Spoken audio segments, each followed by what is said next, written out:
Mari kita semua berdoa, menyiapkan hati kita sebelum mendengarkan firman Tuhan.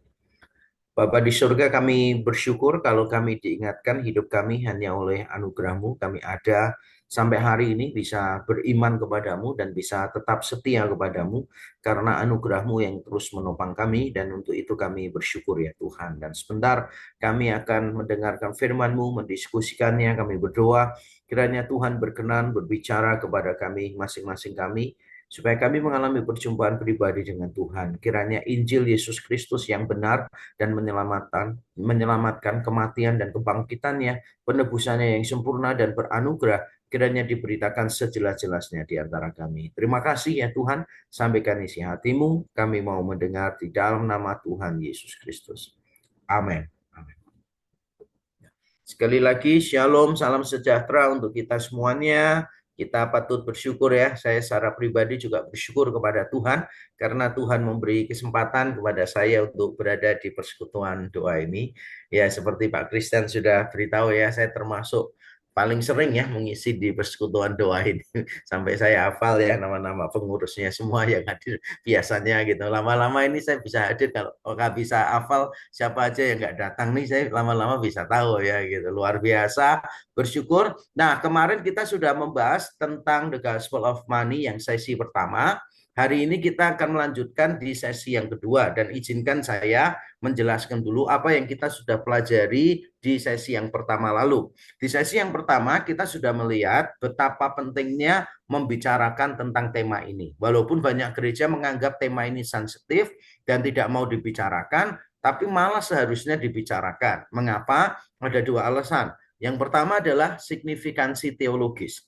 Secara teologis, memang topik ini penting. Yesus banyak berbicara tentang uang, lebih daripada bicara tentang seks, tentang neraka, dan seterusnya, dan seterusnya. Ada juga signifikansi secara praktis. Banyak orang Kristen salah dalam mengelola keuangan. Banyak orang Kristen salah memandang tentang keuangan.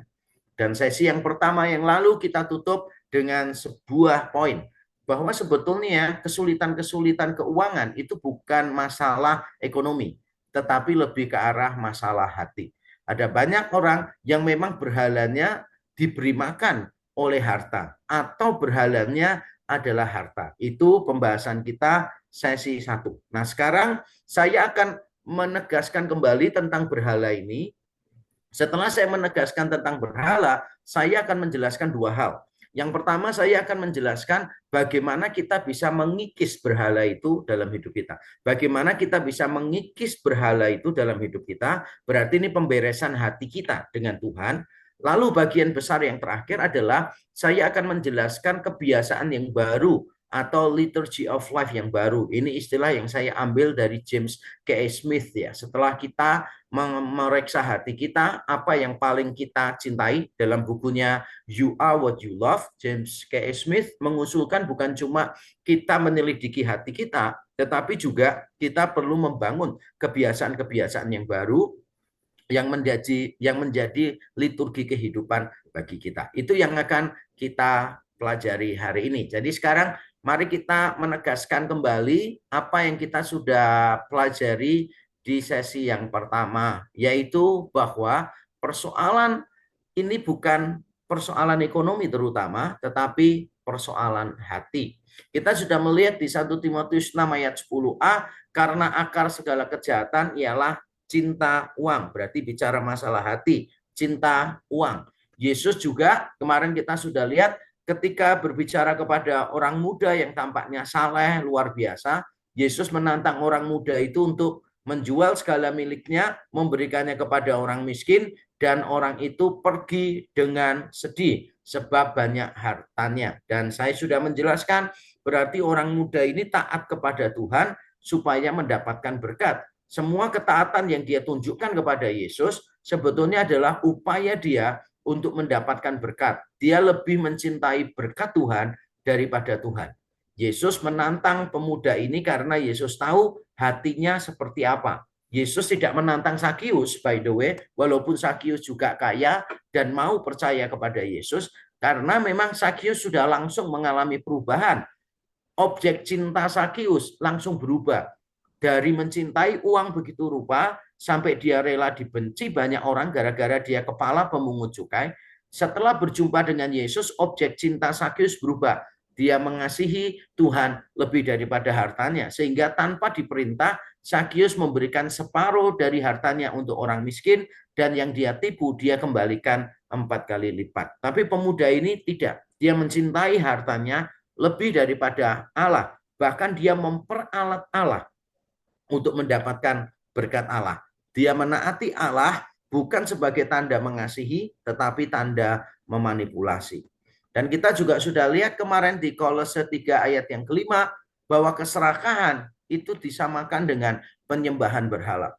Kalau kita tidak pernah puas dengan apa yang kita miliki, kita kepengen lebih, lebih, dan lebih, maka kita harus menjaga hati kita. Karena kalau kita kepengen lebih, lebih, lebih, lebih, ternyata itu bersangkut paut dengan hati kita, maka kita telah terjebak pada penyembahan berhala. Tentu saja memiliki keinginan, memiliki kekayaan yang lebih pada dirinya sendiri tidak berdosa. Kalau memang Tuhan sedang memberkati kita, tidak masalah. Yang dipermasalahkan di sini sebetulnya lebih ke arah sikap hati. Jadi bukan jumlah penghasilan sekali lagi, tetapi sikap hati. Orang yang miskin bisa kok serakah, punya sedikit gitu kan ya, ngambil lagi bisa juga. Orang kaya serakah bisa, lebih bisa lagi begitu, karena banyak orang itu tidak bisa mencukupkan diri, tidak bisa berkata enough is enough, karena sebagian ya, tidak semua, sebagian karena memang mereka memiliki berhala, yaitu berhalanya adalah mamon ini. Nah, sekarang kita akan melihat hal yang penting, yaitu bahwa uang itu seringkali bukan berhala ultimat, tetapi uang adalah berhala alat, berhala alat. Saya mengakui dan mengamini tentu saja, karena Yesus sendiri yang berkata mamon itu bisa jadi berhala. Jadi kita juga harus mewaspadai mamon sebagai berhala. Tapi ini yang saya dapati. Ternyata bagi beberapa orang, mamon, harta, itu hanya berhala alat yang dipakai untuk memberi makan berhala yang lain, yang saya sebut berhala yang lebih ultimat. Misalnya ini, dalam kasus Kisah Rasul 8, Simon, mantan penyihir yang bertobat, sebetulnya memiliki berhala ultimat, yaitu kuasa. Dia suka kuasa. Dari dulu dia menjadi penyihir karena dia menyukai kuasa. Dengan memperlihatkan hal-hal yang ajaib, dia dikagumi oleh banyak orang. Itulah Simon. Pada waktu dia bertobat, tentu saja tidak langsung beres. Hatinya dia masih perlu untuk dibereskan. Makanya dia ditegur oleh Petrus dan Yohanes. Karena pada waktu Simon melihat Petrus dan Yohanes menumpangkan tangan atas orang-orang Samaria dan orang-orang Samaria penuh dengan Roh Kudus, Simon langsung menawarkan uang. Dan dia berkata, berikan juga kepadaku kuasa itu, supaya jika aku menumpangkan tanganku di atas seseorang, ia boleh menerima Roh Kudus, ia boleh menerima Roh Kudus. Sebetulnya yang ditekankan oleh Simon bukan dia bisa melayani orang lain, yang ditekankan Simon bukan dia ingin menolong orang lain, tetapi karena dia memang suka kuasa. Bayangkan menumpangkan tangan orang penuh Roh Kudus dengan tanda-tandanya yang spektakuler, itulah yang diinginkan Simon dari dulu. Jadi Simon tidak menyembah mamon, tetapi dia menggunakan mamon untuk memberi makan berhala ultimat yang lain. Hal yang sama bisa terjadi pada kita. Kita kesulitan mengelola keuangan karena kita sedang menggunakan keuangan kita untuk memberi makan berhala kita yang tertentu. Saya pernah misalnya mendapati orang yang bermasalah secara finansial, walaupun penghasilannya sebetulnya tidak rendah, bahkan beberapa kali lipat, minimal lah beberapa kali lipat dari UMR, bisa 4 kali lipat dari UMR, tapi tetap dia bermasalah. Kenapa bermasalah? Ya karena ada berhala yang dia sedang beri makan. Misalnya nih, ada orang yang berhalanya itu pengakuan. Dia ingin dipuji orang, diakui bahwa dia itu berhasil. Maka dia pikir-pikir, ya dia akan menampilkan dirinya sebagai orang yang berhasil dengan cara apa? Memilih gaya hidup yang level tinggi. Gaya hidup yang levelnya tinggi. Untuk menunjukkan bahwa dia berhasil. Maka walaupun tidak punya uang yang cukup, dia memaksakan diri untuk misalnya menikahkan anaknya dengan pesta yang cukup besar, sehingga dia harus berhutang untuk itu. Dia memaksakan diri untuk punya mobil, punya ini itu, liburan kemana dan sebagainya, supaya terlihat bahwa dia itu berhasil. Dia ingin mendapatkan pengakuan dari orang lain. Dan untuk itu sekali lagi, dia harus berhutang. Berarti orang ini menggunakan uang untuk memberi makan berhalanya, yaitu pengakuan. Tapi ada juga orang di sisi yang lain yang memberi makan berhala penerimaan. Ada orang yang terlilit hutang, kartu kredit begitu banyak, hanya gara-gara dia menolong orang lain. Dia menolong orang lain dan dia suka diterima oleh orang lain, suka dianggap sebagai juru selamat mungkin, Mesias mungkin bagi mereka. Orangnya sangat baik dan dia suka menolong siapa saja. Dia nggak bisa ngomong tidak. Ketika orang lain minta tolong kepada dia tidak bisa berkata tidak karena dia tipikal people pleaser, orang-orang yang memang suka mencari penerimaan dari orang lain, people pleaser, sehingga dia bela-belain hutang hanya untuk menolong orang-orang itu. Dan pada akhirnya dia sendiri terlilit hutang, tidak bisa membayar. Saya masih bisa memperpanjang contoh-contoh ini, tetapi cukuplah dua contoh ini memberitahu kita bahwa Mamon seringkali memang berhala, tapi bukan berhala ultimat. Mamon seringkali hanyalah berhala alat yang dipakai seseorang untuk memberi makan berhala lain yang lebih ultimat. Kalau memang benar persoalannya adalah persoalan hati, persoalan berhala, persoalan tentang objek cinta kita, lalu bagaimana kita bisa mengikis berhala ini? Nah, mari kita akan lihat sekarang bagian besar yang pertama dari materi hari ini. Bagaimana kita bisa mengikis berhala ini? Nah, saya perlu mengingatkan dulu yang kemarin kita sudah pelajari, uang menjadi berhala ketika kita menjadikan keberhasilan finansial sebagai sumber identitas, sumber keberhargaan, sumber kebahagiaan, dan sumber keamanan. Ketika kita mendefinisikan siapa kita dengan penghasilan kita, maka kita telah menjadikan mamon, harta, uang sebagai berhala. Kita kalau kaya merasa sebagai someone plus.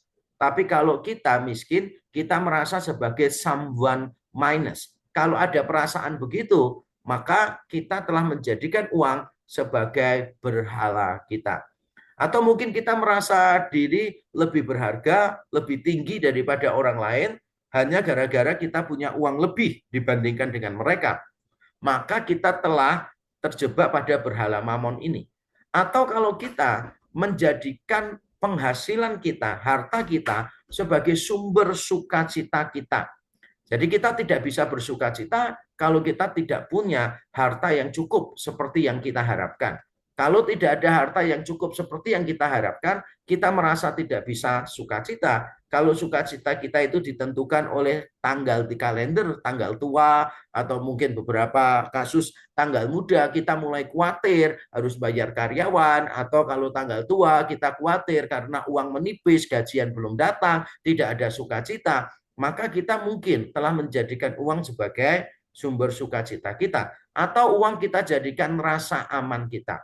Kita berpikir bahwa sampai ke depan pun kita aman karena kita punya deposito, kita punya simpanan, kita punya macam-macam, kita sudah nyiapin semuanya, kita sudah punya passive income, kita punya asuransi yang baik, maka kita tidak takut menghadapi masa tua.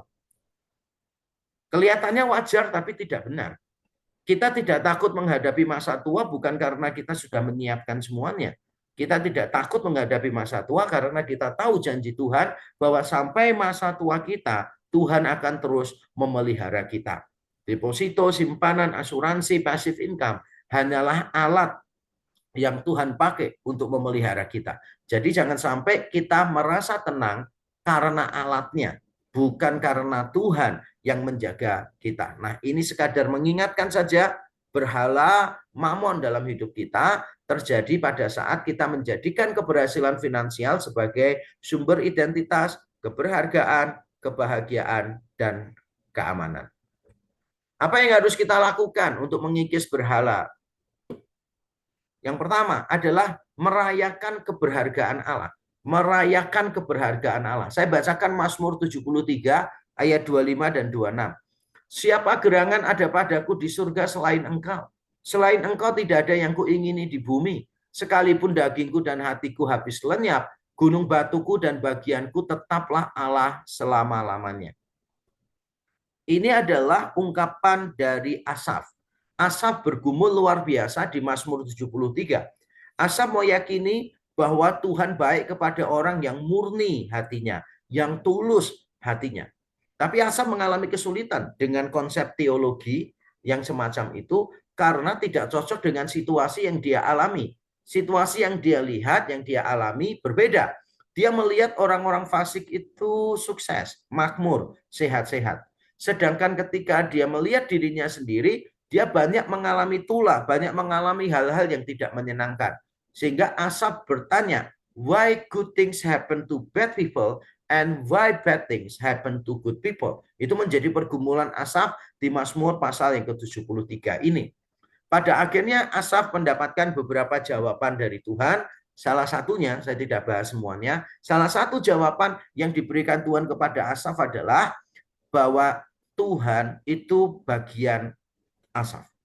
Bukan berkat-berkat Tuhan. Yang paling penting adalah Tuhan sendiri, bukan berkat-berkatnya. Selama ini Asaf punya pemikiran bahwa kalau Tuhan baik, Tuhan akan memberikan berkat-berkatnya. Sehingga Asaf tanpa dia sadari, sebetulnya dia lebih mencari berkat-berkat Tuhan daripada mencari Tuhan. Semua yang terjadi dalam dirinya merupakan cara Tuhan memurnikan iman Asaf. Sehingga Asaf bisa berkata, tidak ada yang kuingini sekarang di bumi selain engkau. Tidak ada yang kuingini di surga selain engkau. Bahkan sekalipun aku kehilangan semuanya, hatiku, dagingku habis lenyap, tetaplah bagianku Tuhan untuk selama-lamanya. Asaf mengalami pertobatan di sana.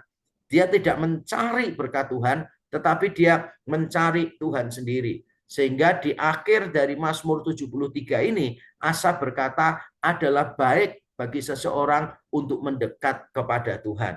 Dalam bahasa Ibrani ada kata baik di situ yang tidak diterjemahkan dengan jelas di dalam terjemahan bahasa Indonesia. Jadi kata baik muncul di awal dan muncul di akhir dari Mazmur 73. Muncul di awal ketika Asaf berkata, Tuhan baik kepada orang yang murni hatinya, yang tulus hatinya. Dan muncul di bagian akhir ketika Asaf mengatakan adalah baik untuk dekat dengan Tuhan. Akhirnya Asaf menyadari yang paling penting adalah Tuhan, bukan berkat-berkat Tuhan. Keberhargaan Tuhan itulah yang membuat Asaf seolah-olah bisa berkata, having you God is more than enough. Memiliki engkau ya Allah lebih dari cukup.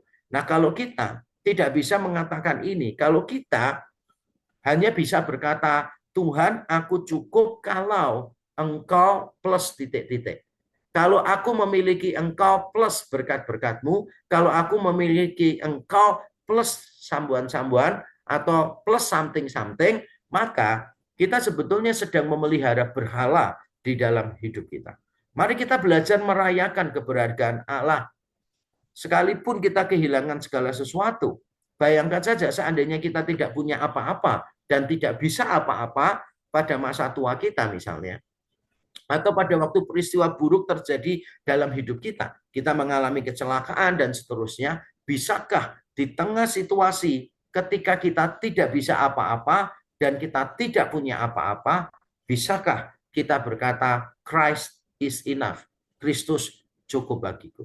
Jadi yang pertama, kita perlu merayakan keberhargaan Allah. Dan ini merupakan perjalanan panjang, harus dimulai sesegera mungkin. Kita membiasakan diri untuk merayakan keberhargaan Allah. Kita tiap pagi bangun dan kita bersyukur untuk Kristus. Kristus memberikan hidupnya bagi kita dan itu cukup bagi kita. Itu yang pertama.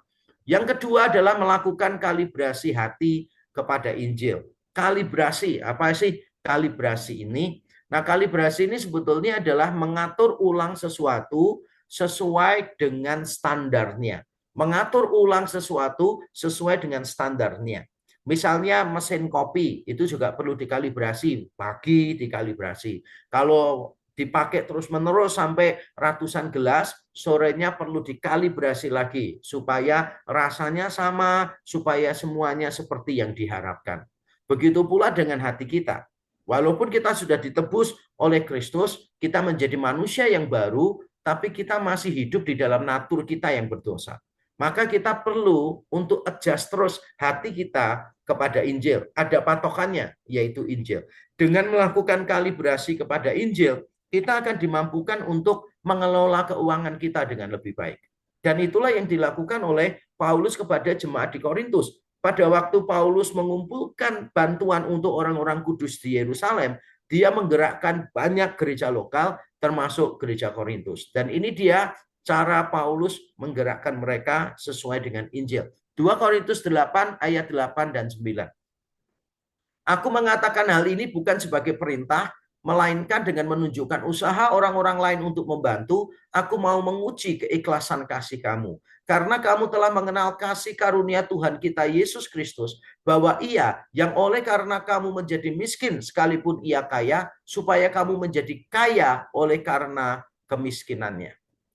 Paulus menggerakkan jemaat Korintus bukan dengan mengekspos kemiskinan orang-orang kudus di Yerusalem, walaupun mereka miskin. Tapi Paulus tidak mengekspos itu. Paulus ingin menggerakkan hati jemaat Korintus dengan Injil. Makanya di ayat yang ke-9 dia mengatakan, kamu telah mengenal, telah mengalami kasih karunia Tuhan kita, bahwa dia menjadi miskin supaya kamu menjadi kaya. Dia yang kaya rela menjadi miskin supaya kamu menjadi kaya oleh karena kemiskinannya. Kristus menjadi miskin supaya jemaat di Korintus menjadi kaya. Nah, tentu saja miskin kaya di sini memang ada permainan ya, ada masalah kekayaan secara material, secara spiritual dan seterusnya. Dua-duanya ikut dipikirkan Paulus di dalam kalimat ini. Tapi intinya adalah Paulus mengingatkan jemaat Korintus tentang Injil. Kita semua harus melakukan kalibrasi hati kepada Injil. Misalnya ketika kita tidak punya apa-apa dan kita merasa bukan siapa-siapa, ini sikap hati yang salah. Kita tidak punya apa-apa lalu merasa diri bukan siapa-siapa. Ini sikap hati yang salah. Nah, bagaimana kita menata sikap hati yang salah ini, orientasi yang melenceng ini, yaitu dengan melihat kepada Yesus Kristus, kepada Injil. Bahwa Yesus itu miskin. Dia lahir bukan di tempatnya sendiri, dia mati, kuburnya juga dipinjamin orang lain. Selama hidupnya juga Yesus tidak kaya, Yesus miskin. Orang lain punya tempat tinggal, Yesus mengatakan anak manusia tidak punya tempat meletakkan kepalanya. Bahkan untuk membayar bea bait Allah pun Yesus tidak mampu. Dan inilah keadaannya. Jadi ketika kita miskin sebetulnya kita tidak perlu merasa diri minder, merasa diri bukan siapa-siapa. Kenapa? Karena memang Yesus sendiri juga merengkuh kemiskinan kita. Ini yang saya sebut kita melakukan kalibrasi hati kepada Injil. Yang ketiga yang kita perlu lakukan adalah mengadopsi nilai hidup yang baru, yaitu nilai hidup yang kontranatural dan kontrakultural. Kontranatural itu berarti nilai hidup yang melawan natur kita yang berdosa, yang melawan kedagingan kita. Nah, kontrakultural berarti melawan apa yang muncul di budaya kita, yang selama ini tanpa sadar diadopsi oleh banyak orang. Saya bacakan 2 Korintus 8 ayat 2 dan 3. Ini masih sama perikopnya dengan yang tadi, 2 Korintus 8, tapi ayatnya berbeda. Paulus berkata begini, selagi dicobai dengan berat dalam berbagai penderitaan, sukacita mereka meluap, dan meskipun mereka sangat miskin, namun mereka kaya dalam kemurahan. Aku bersaksi bahwa mereka telah memberikan menurut kemampuan mereka, bahkan melampaui kemampuan mereka. Jadi siapa bilang miskin itu alasan untuk tidak memberi? Dulu pertama kali saya jadi gembala sidang di REK dan kami mengadakan renovasi.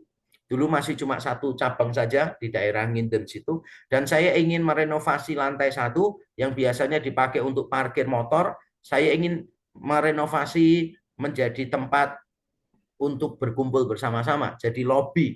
Sepeda motornya taruh di luar, dipasang kanopi. Nah, pada waktu melakukan renovasi, saya umumkan kepada jemaat, saya tidak ingin satu orang atau dua orang membayar semua biaya renovasi. Saya ingin yang lain berpartisipasi. Dan saya secara khusus menegaskan bagi jemaat yang merasa diri tidak punya uang, miskin, jangan sampai tidak memberi. Tetap harus memberi. Jangan jadikan kemiskinan sebagai alasan untuk tidak berbagi. Kenapa? Karena memang Alkitab mengajarkan begini, ini jemaat-jemaat di Makedonia, mereka sedang berada di dalam berbagai penderitaan, penganiayaan, tapi sukacita mereka meluap kok. Mereka sangat miskin karena penganiayaan itu, karena mereka minoritas yang ditekan. Tapi mereka kaya dalam kemurahan. Mereka bisa memberi lebih banyak daripada yang seharusnya. Bahkan kalau kita membaca ayat-ayat berikutnya, mereka yang mendesak Paulus. Mereka yang mendesak Paulus untuk dilibatkan. Berarti Paulus awalnya menolak, karena Paulus melihat mereka miskin. Paulus menolak, tapi mereka mendesak Paulus, jangan. Kita tetap mau dilibatkan dalam pemberian. Wow, luar biasa. Berarti memberi kepada orang lain, itu bukan masalah how much you have. Bukan masalah jumlah yang kita miliki, tetapi masalah sikap hati kita. Nilai hidup kita itu seperti apa. Ini bukan tentang price, tapi tentang value. Value kita ada di mana ini? Banyak orang Kristen, value-nya salah. Karena value-nya salah, maka dia sulit untuk melepaskan price itu, harga itu. Angka itu dia sukar sekali. Amount, price, itu ditentukan oleh value seseorang. Kalau orang itu memandang sesuatu itu valuable, berharga, maka dia rela kehilangan amount. Rela membayar price yang mahal untuk value itu. Nah, sekarang persoalannya adalah value kita ada di mana nih? Value kita ada di mana? Anak saya itu pernah bertanya kepada saya, anak saya yang nomor satu, yang jadi worship pastor di Amerika juga, di gereja bule ya, jadi pastor sama seperti saya, tapi di gereja bule di Amerika. Dulu anak saya paling nggak suka jadi hamba Tuhan, karena dia pikir jadi hamba Tuhan itu kan nggak bisa kaya. Dan dia pernah tanya kepada saya, Papa ini kan sebetulnya kalau bisnis rasanya bisa kaya ya Pak ya. Loh ya bisa lah, bisa kaya. Papa yakin kalau Papa jadi bisnismen, ya Papa bisa kaya. Terus anak saya tanya, kenapa Papa nggak mau kaya? Mengapa malah jadi pendeta? Ya saya jawab, karena hidup ini tentang the glory of God sih. Bukan tentang money, bukan tentang income, tapi tentang impact. Jadi saya jelaskan itu kepada anak saya. Dan anak saya pernah bertanya, seandainya Papa meninggal sekarang hari ini, Papa puas gak dengan hidupnya Papa? Dalam konteks tidak kaya raya ya. Saya jawab, Papa tetap puas ya. Kenapa? Karena yang paling penting itu adalah impactful. Impact, bukan income. Jadi saya tidak mengatakan impact segala-galanya, bukan. Saya tidak mengajarkan bahwa semakin besar impact kita, hidup kita semakin berarti. Bukan itu juga yang saya ajarkan. Karena kalau patokannya itu, berarti kan identitas kita ditentukan oleh pencapaian kita. Ditentukan oleh prestasi kita. Bukan itu yang saya maksud. Tapi kalau kita harus memilih antara income dengan impact, kita harus memilih impact daripada income. Kita tidak perlu menunggu kaya raya supaya kita bisa punya impact, pengaruh dalam diri orang lain. Ini jemaat di Makedonia, mereka mengadopsi nilai hidup yang baru, yang kontra natural. Karena kalau kita melihat natur kedagingan kita ini selalu egois. Kita ini cenderung berpusat pada diri sendiri, cenderung tidak peduli dengan orang lain, dan kalaupun kita memberi kepada orang lain, kita cenderung memberi itu sesuai kemampuan atau memberi seadanya. Tapi yang terjadi pada jemaat di Makedonia bukan begitu. Walaupun mereka sendiri punya banyak masalah, tapi mereka memperhatikan orang lain. Walaupun mereka miskin, mereka memberinya bukan seadanya. Mereka memberi melampaui kemampuan mereka. Berarti ini kontranatural. Bukan cuma kontranatural, ini juga kontrakultural sebetulnya. Karena budaya mengajarkan kepada kita bahwa kita ini jangan peduli orang lain sampai hidup kita beres. Kalau hidup kita beres, keuangan kita beres, semuanya beres, barulah kita memperhatikan orang lain. Itu yang diajarkan oleh dunia ini. Itu yang diajarkan oleh budaya di sekitar kita. Apalagi kalau orang sudah punya konsep financial freedom, yang sesi satu kita sudah pernah singgung, bukan financial freedom, tapi financial wisdom. Yang kita butuhkan itu financial wisdom. Kalau kita mengejar financial freedom terus, maka kita tidak punya waktu untuk orang lain. Karena di balik financial freedom selalu diiming-imingi apa? Kita ini kalau financial freedom bisa pensiun lebih dini, bisa menikmati hidup kita. Terus kapan kita berdampak, berkontribusi bagi hidup orang lain? Kalau mau mengikis berhala, kita perlu mengadopsi nilai hidup yang baru. Mana yang lebih penting bagi kita? Income atau impact? Mana yang lebih penting bagi kita? Value atau price? Value atau amount? Mana yang lebih penting dalam hidup kita? Berikutnya, yang keempat, bagaimana kita mengikis berhala di dalam hidup kita? Yaitu mengarahkan hidup pada kekekalan. Saya bacakan dulu ayatnya, perumpamaan Yesus di Lukas 16 ayat 8 dan 9. Setelah Yesus memberikan perumpamaan ini, Yesus memberikan inti perumpamaannya. Dia berkata begini, lalu Tuhan itu memuji bendahara yang tidak jujur itu karena ia telah bertindak dengan cerdik. Sebab anak-anak dunia ini lebih cerdik terhadap sesamanya daripada anak-anak terang. Dan aku berkata kepadamu, ikatlah persahabatan dengan mempergunakan mamon yang tidak jujur, supaya jika mamon itu tidak dapat menolong lagi, kamu diterima di dalam kemah abadi. Ayat ini banyak mengandung kebingungan ya, jadi menghadirkan begitu banyak kebingungan, dan saya ingin menjelaskan secara cepat saja supaya kita tidak salah paham. Mamon yang tidak jujur, ini terjemahan yang kurang tepat. Dalam bahasa Yunani, harusnya diterjemahkannya mamon yang tidak sesungguhnya. Mamon yang tidak sesungguhnya. Karena di Lukas pasal 16 diajarkan uang, harta, kekayaan itu bukan harta yang sesungguhnya.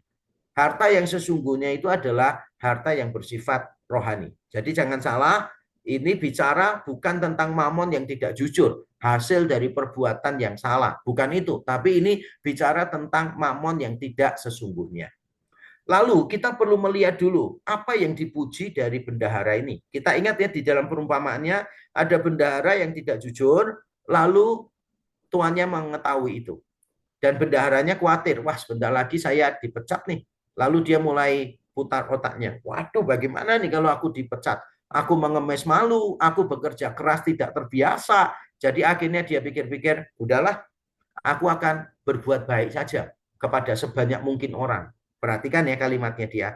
Supaya kalau aku sudah tidak bekerja lagi, ada orang yang menampung aku di rumahnya. Ada orang yang menampung aku di rumahnya. Yesus memuji bendahara ini.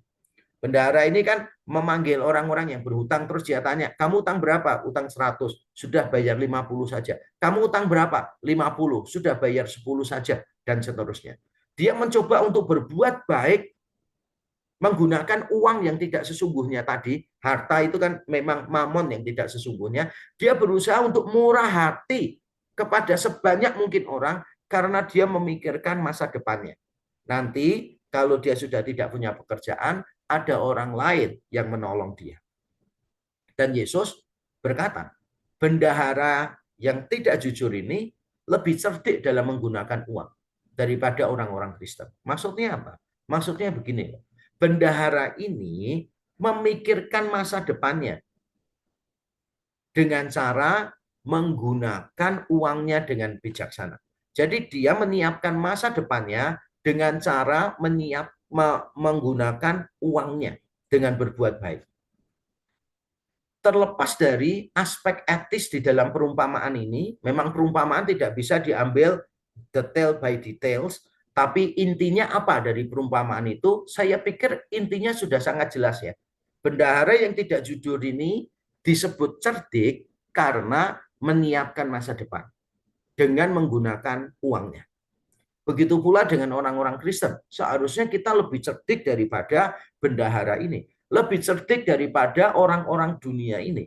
Orang-orang dunia loh bisa berpikir begini, berbuat baiklah sama orang supaya nanti dapat karma yang baik di kemudian hari. Loh itu kan diajarkan oleh dunia kan. Di luar kekristenan kan ngajarkan karma begitu. Atau ada orang berkata, berbuat baiklah sama orang supaya nanti kalau aku susah, nanti ada yang menolong aku.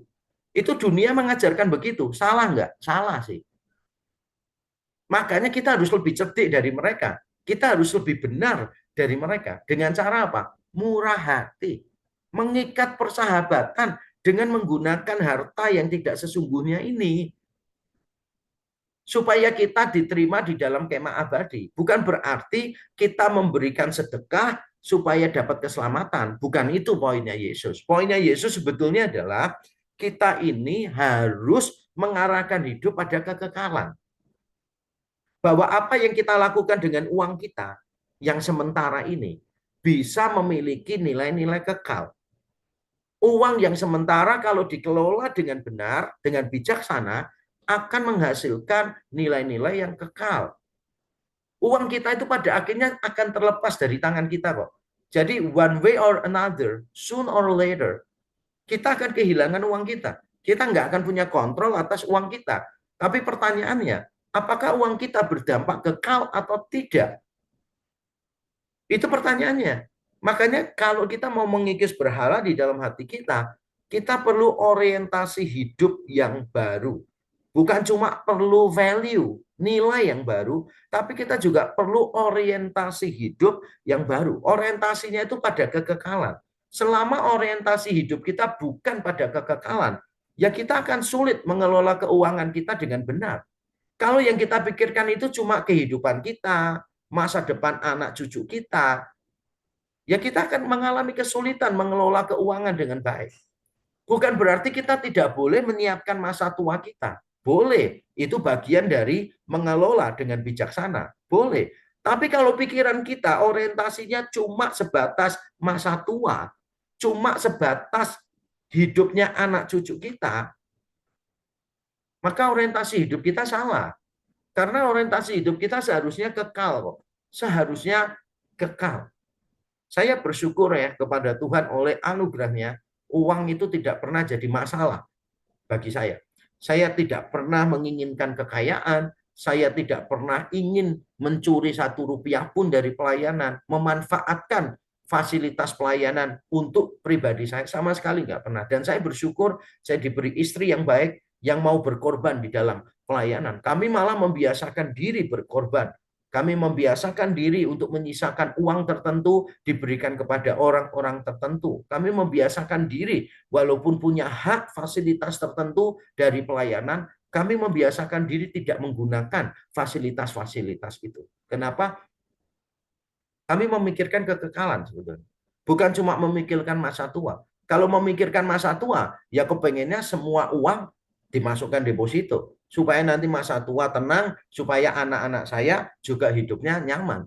Tapi kami memikirkannya jauh lebih panjang daripada masa tua, daripada kehidupan anak-anak. Bukan berarti kami tidak memikirkan, tapi orientasinya jauh lebih panjang, yaitu pada kekekalan. Maka setiap kali Tuhan membuka kesempatan, uang yang sementara di tangan kami bisa bernilai kekal, we do it right away. Kami menganggap itu sebagai sebuah kehormatan, kami menganggap itu sebagai sebuah kesempatan bahwa uang yang sementara bisa membawa hasil yang kekal. Yang kelima, bagaimana kita bisa mengikis berhala dalam hati kita, yaitu kalau kita melakukan disiplin rohani secara finansial. Yang saya maksud di sini macam-macam, tapi satu yang saya sorot, yaitu memberi. Belajar memberi untuk orang lain, untuk pekerjaan Tuhan. Dengan lebih banyak berbagi materi, kita sebenarnya sedang mengasihi orang lain dan diri sendiri. Bukan cuma kita mengasihi orang lain, tapi kita mengasihi diri sendiri. Tidak egosentris, tidak egois, tapi kita mengasihi diri sendiri. Kita punya self-love. Kita mengasihi diri kita sendiri dalam taraf yang baik, dalam taraf yang wajar. Kenapa? Karena dengan memberi kepada orang lain, kita sedang mengikis berhala dalam hati kita. Ingat, Yesus berkata, di mana hartamu berada, di situ hatimu berada. Semakin besar harta yang kita miliki, godaan untuk menjadikan harta sebagai berhala semakin nyata. Makanya dengan belajar memberi lebih hari lebih banyak, belajar memberi, maka kita sedang mengikis berhala dalam hati. Dengan demikian, kita itu mengasihi orang lain karena pemberian kita menolong orang lain, tapi sekaligus juga mengasihi diri kita sendiri. Karena dengan belajar memberi, mendisiplin diri memberi, maka kita menghindarkan diri dari berhala dalam hati kita. Ini adalah cara-cara yang kita bisa lakukan untuk mengikis berhala-berhala di dalam hati kita. Yang ditekankan di dalam langkah-langkah ini sebetulnya lebih ke arah pemberesan hati, pemberesan value, pemberesan orientasi, pemberesan pola pikir dan sebagainya. Ini tapi yang praktis cuma poin kelima ini aja. Ini yang paling praktis, melakukan disiplin rohani secara finansial. Nah, sekarang saya akan menerangkan poin terakhir ini. Bagaimana disiplin rohani secara finansial yang kita bisa lakukan. Jadi pembahasan yang terakhir ini akan jauh lebih praktis. Mari kita lihat manajemen keuangan sesuai Injil. Perhatikan cara saya mengatur topik ini. Saya pertama-tama bicara tentang berhala dulu. Karena berhala ini pemberesan hati. Selama hati kita tidak beres, maka akan mempengaruhi nilai hidup kita, values kita. Akan mempengaruhi tujuan hidup kita, orientasi hati kita. Mempengaruhi segala sesuatu. Kalau hati tidak beres, percuma belajar manajemen keuangan secara praktis. Tidak ada gunanya. Sekali lagi, persoalan kita itu bukan jumlah. Persoalan kita itu bukan ekonomi. Persoalan kita adalah hati. Makanya hati dibereskan dulu. Nah, setelah hati dibereskan, yang nanti mempengaruhi orientasi, values, dan sebagainya, sekarang kita akan masuk ke tips praktis. Tapi jangan sampai kita melompat ke tips praktis tanpa mengelola hati kita. Jadi kelola hati kita, baru mengelola harta kita. Dan ini dia cara manajemen keuangan yang sesuai dengan Injil. Yang pertama adalah bertanggung jawab terhadap diri sendiri dan keluarga. Alkitab sangat jelas ya, jika seorang tidak mau bekerja, janganlah ia makan. Ini konteksnya, tentu saja jangan diaplikasikan ke segala konteks. Karena konteksnya ini adalah ajaran sesat atau perilaku yang tidak teratur yang terjadi di jemaat Tesalonika. Mereka termakan oleh omongan bahwa Tuhan akan datang segera. Maka mereka keluar dari pekerjaannya, tidak mau melakukan apa-apa, dan dengan demikian menjadi beban bagi orang lain. Nah, Paulus mengatakan yang tidak mau bekerja, jangan ia kasih makan. Jangan dipraktekkan pada segala konteks ya. Misalnya kita punya kakek, nenek, punya orang tua yang sudah tidak bisa bekerja, tidak bisa apa-apa, lalu kita tidak kasih mereka makan. Ayatnya berdasarkan ini. Jelas itu tindakan yang keliru.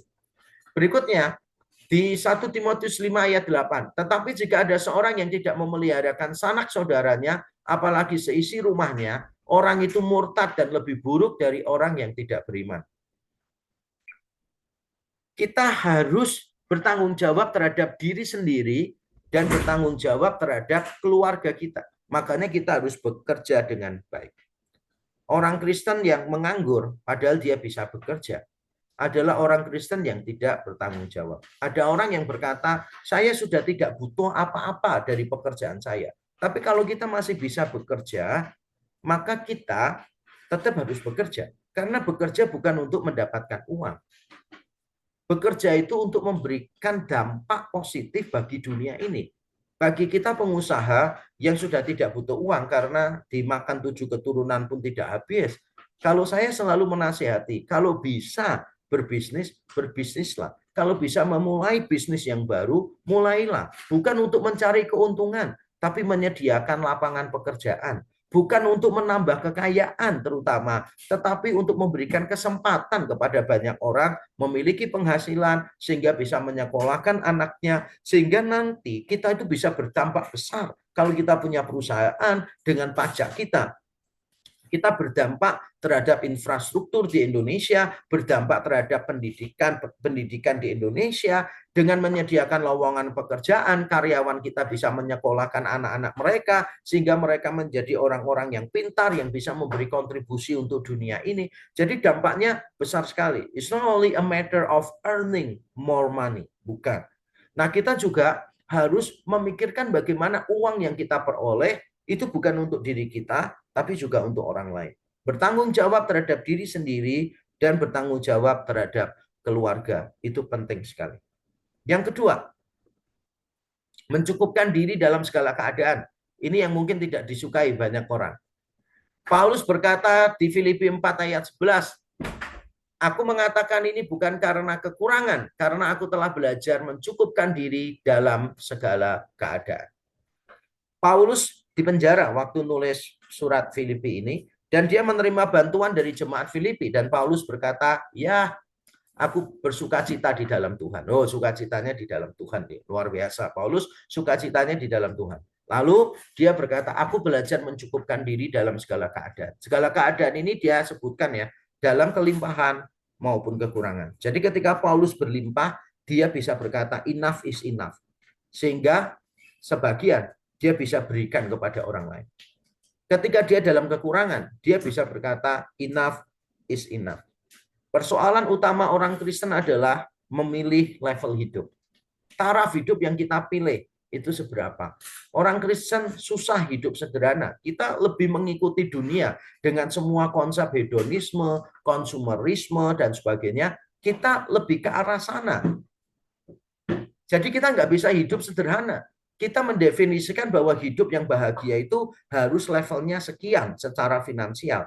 Makanya kita sulit untuk mencukupkan diri dalam segala hal. Kalau kita mencukupkan diri dalam segala hal, maka kita bisa belajar untuk memberi kepada orang lain. Cukupkan diri. Kalau memang nggak bisa untuk beli mobil, ya nggak usah beli mobil.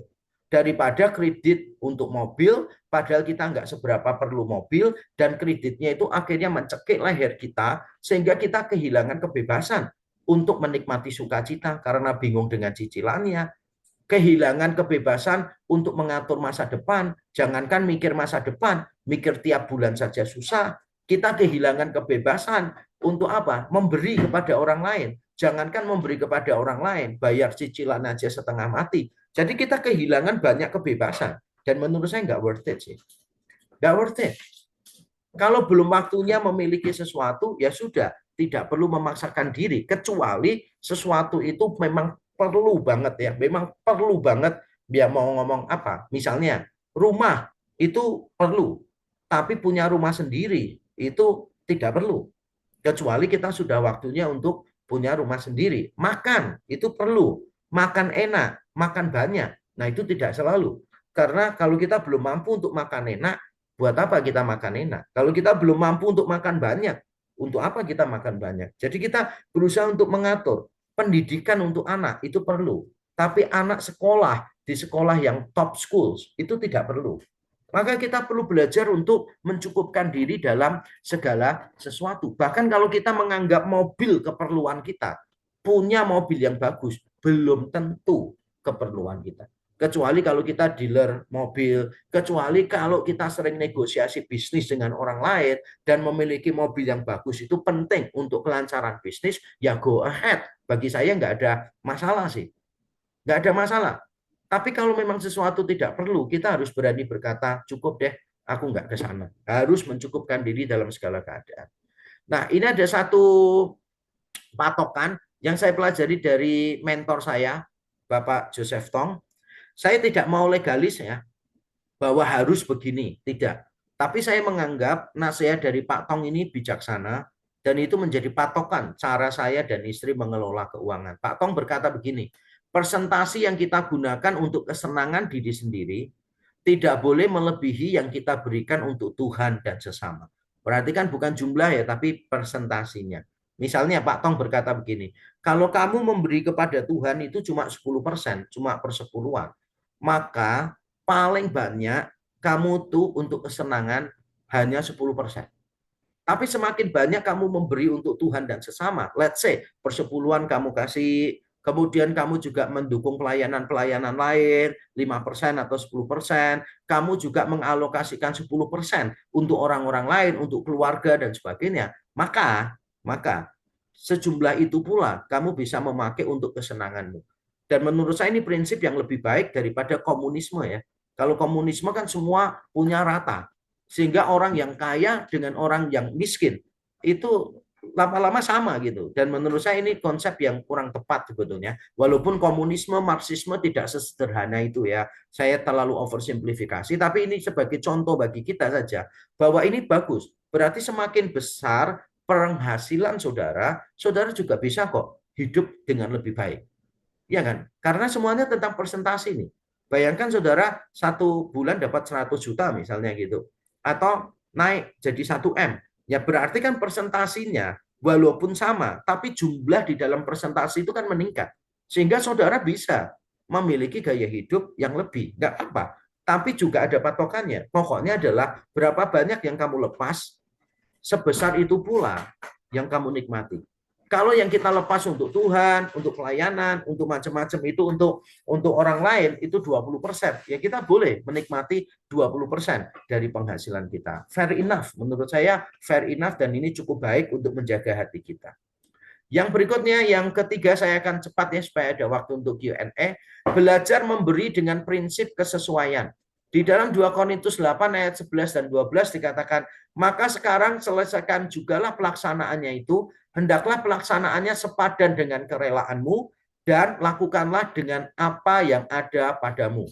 Kalau pemberianmu itu berdasarkan apa yang ada padamu. Jadi Tuhan suka kalau pemberiannya itu sesuai dengan apa yang ada pada kita. Jadi kalau kita diberi lebih, kita memberi lebih. Kalau kita diberi kurang, ya kita memberi sesuai itu. Minimal seperti itu. Kalau kita bisa melampaui, memberi dari kekurangan kita, jauh lebih baik seperti yang dilakukan jemaat di Makedonia. Tapi paling tidak, kita belajar memberi sesuai dengan kesesuaian kita. Yang kaya memberi yang lebih, yang kurang kaya boleh memberi kurang dari yang diberikan oleh orang kaya. Jadi memberi supaya prinsipnya itu kesesuaian, bukan kesamarataan. Sekali lagi kalau komunisme dalam bentuk yang paling simpel, komunisme, marxisme itu bicara tentang kesamarataan. Ini oversimplifikasi ya sekali lagi, kesamarataan. Tetapi ini bicara tentang kesesuaian, bukan kesamarataan. Yang keempat, mengelola rasa bersalah sesuai prinsip keseimbangan. 2 Korintus 8 ayat 13. Sebab kamu dibebani bukanlah supaya orang-orang lain mendapat keringanan, tetapi supaya ada keseimbangan. Maksudnya adalah supaya jangan ada komunitas Kristen tuh yang terlalu kaya, pada saat yang sama ada yang terlalu miskin. Jangan. Kalau Tuhan letakkan kita di satu gereja lokal, di satu komunitas, maka jangan sampai ada yang terlalu kaya bersamaan dengan ada orang yang terlalu miskin. Tapi bukan berarti semua kekayaannya sama, tidak juga. Supaya ada keseimbangan. Yang kaya tidak berlebihan, yang miskin tidak berkekurangan. Prinsipnya sebetulnya begitu kok. Selama yang miskin-miskin di antara kita yang Tuhan letakkan di dalam diri kita, itu mereka tidak mengalami kekurangan, ya kita boleh menikmati penghasilan kita. Boleh. Tapi selama Tuhan meletakkan orang-orang berkekurangan di antara kita, ya kita perlu memikirkan membantu orang-orang yang berkekurangan itu. Nah kalau kita sudah membantu, uang kita masih banyak, ya kita boleh menikmati enggak? Sekali lagi boleh kita menikmati hidup ya. Dan John Stott memberitahukan sebuah patokan juga ini dari John Stott dalam bukunya Money and the Gospel, 10 Principles of Christian Giving. Dia berkata begini, kalau kita ini malu pada waktu mengunjungi orang lain atau orang lain itu malu pada waktu mengunjungi kita atau kita malu pada waktu mengundang orang lain datang ke tempat kita karena memang perbedaannya itu jauh ya. Disparity of our economic lifestyles itu begitu gede, maka there must be something wrong. Karena ketidakseimbangannya begitu besar, it has broken the fellowship. Salah. Jadi kalau sampai kita ada di tempat orang lain dan kita merasa tidak nyaman, atau orang lain ke tempat kita merasa tidak nyaman, berarti mungkin perbedaan ekonominya sudah terlalu gede. Sekali lagi saya tidak mau terlalu legalis, tapi ini patokan yang cukup bijaksana untuk kita ingat ya. Saya dulu pada waktu renovasi rumah, Ada orang yang memberi, saya mau memberi, untung dia ngomong mau memberi keramik yang mahal banget, mau memberi TV yang flat, waktu itu belum musim, belum trending TV flat yang gede. Puji Tuhan dia ngomong, saya tolak karena ada jemaat saya yang tidak bisa menyekolahkan anaknya, yang harus dibantu oleh gereja. Saya tidak ingin jemaat saya masuk ke rumah pendetanya dan dia merasa rumah pendetanya terlalu bagus. Saya tidak. Dan saya juga tidak mau ketika masuk di rumah jemaat saya yang miskin, saya merasa jijik, saya merasa tidak nyaman ada di antara mereka. Berarti level hidup saya sudah terlalu gede. The disparity of our economic lifestyle is too way high. Dan itu adalah sesuatu yang salah. Yang terakhir sekali, mengadopsi gaya hidup moderasi. 1 Korintus 15 ayat 10, kita bekerja keras oleh anugerah, tapi kita tenang juga. Apapun hasilnya, kita tetap tenang. Jadi bukan berarti setelah mendengarkan khotbah ini kita males cari duit ya. Enggak, justru kita harus lebih semangat untuk cari duit supaya orang lain juga bisa mendapatkan manfaat dari kita. Tapi kita bekerja keras oleh karena anugerah. Kalaupun bisnis kita gagal, tidak mengurangi apa-apa dalam hidup kita. Bisnis kita berhasil, tidak menambah apa-apa pada identitas kita. Siapa kita ditentukan oleh korban Kristus yang sempurna. Dan kita belajar untuk menikmati kekinian dan menyiapkan masa depan. Pengkhotbah 2 mengatakan, tidak ada yang lebih baik daripada menikmati, makan, minum, menikmati apa yang menjadi jerih lelah kita. Ketika kita menikmati, kita ingat itu pemberian Tuhan. Kita ingat bahwa kita tidak bisa menikmati sesuatu di luar Tuhan. Kita boleh kok menikmati. Tuhan itu tidak anti terhadap kesenangan. Tidak, Tuhan justru ingin kita mendapatkan kenikmatan. Dan yang terakhir, doa Agur di Amsal 30 mengatakan, tidak kaya, tidak miskin. Jangan beri aku kekayaan, supaya jangan aku melupakan Tuhan. Jangan beri aku kemiskinan, sehingga aku mencuri dan akhirnya memalukan nama Tuhan. Kiranya gaya hidup moderasi ini selalu menjadi tujuan hidup kita ya. Kita belajar untuk berkata enough is enough, supaya kita bisa mengelola keuangan kita dengan lebih baik, memberikannya untuk hal-hal yang bernilai kekal, yang berdampak bagi kerajaan Allah di muka bumi. Terima kasih. Saya serahkan pada Pak Christian.